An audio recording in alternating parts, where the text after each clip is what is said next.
su havzaları var. Onlar için boş. Göksel. Onlar da hazır değil. Mesela çok bu kadar uzağa gitmeniz de gerekmiyor.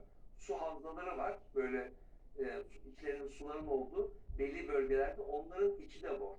Onlar da destekler. Merak ediyorum. Şimdi bu yangının olduğu yer okyanus kıyısı. Evet. Okyanus demek su demek arkadaşlar. Ama rüzgar devam ediyor. Ben de gidemiyor ama uçak, helikopterler iniş yapıp alamıyor. Yapamadı. Bir de yarına itibaren bir daha rüzgar. Hava muhalefeti var.